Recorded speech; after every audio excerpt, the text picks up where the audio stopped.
মুখার্জি বাড়িতে এসে অগ্নিজিৎ মুখার্জিকে বলে, আপনি পদ্মর বিয়েটা বেআইনি ভাবে দিয়েছেন, আমি সেটা প্রমাণ করে দেব। অগ্নিজিৎ মুখার্জি বলে, কিচ্ছু প্রমাণ করতে পারবে না তুমি, সবাই জানবে যে বিয়েটা তুমি টাকার জন্য দিয়েছো। ঠিক তখনই প্রলয় অগ্নিজিৎ মুখার্জিকে বলে, আমি প্রার্থনা করব আর কোনো কেস জিতুক না জিতুক, অন্তত এই কেসটা অগ্নিজিৎ মুখার্জিকেও বুঝিয়ে দিই, আইনি শেষ কথা বলে। সেই মুহূর্তে জাগৃতি এসে গীতাকে বলে, এখানে কি নিতে এসেছো, কি পড়ে আছে তোমার? গীতা জাগৃতিকে বলে, আমার কিছু পড়ে নেই, আপনাদের কিছু জিনিস দিতে এলাম, এই নিন গয়নাগুলো। আর বলে, দয়া করে গয়নাগুলো বুঝে নিয়ে একটা রিসিট বানিয়ে দিন। এই সমস্ত কথা গিনি শুনতে পেয়ে গীতার কাছে এসে বলে, তুই গয়না ফেরত দিচ্ছিস?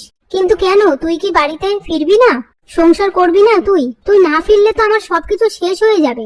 গীতা গিনিকে বলে, আর তুই যে আমার সবকিছু শেষ করে দিচ্ছিস, আমি তোকেও কোর্টে টেনে নিয়ে যাব। তারপর গীতা সমস্ত গয়নার লিস্ট বানিয়ে অগ্নিজিৎ মুখার্জির হাতে টিপ ছাপ পেপারে নেয়।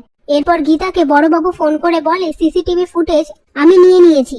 গীতা বলে, থ্যাংক ইউ বড়বাবু, এই বলে ফোনটা রেখে দেয়। আর গিনিকে গীতা বলে, খেলা শুরু হয়ে গেছে, তুই তোর ঘর সামলা, বর সামলা, তারপর ফিরে এসে আমি বাকিটা ঠিক করে দেব। আমি হলাম এই পরিবারের আসল ওষুধ।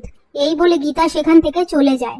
ওদিকে কলোনিতে প্রেসের লোকেরা গীতার কাছে এসে বলে, আপনি পদ্মর বিয়েটা জোর করে দিয়েছেন, আপনি বিক্রি হয়ে গেছেন, আপনি মিথ্যেবাদী। এই কথা শুনে গীতা একজন প্রেসের জামার কলার ধরে বলে, আমি মিথ্যেবাদী নই। সেই প্রেসের লোকটা গীতাকে বলে, আপনি আমার জামার কলার ধরেছেন, আপনাকে কিভাবে বদনাম করে দিতে হয় দেখুন। এই বলে তারা সবাই সেখান থেকে চলে যায়।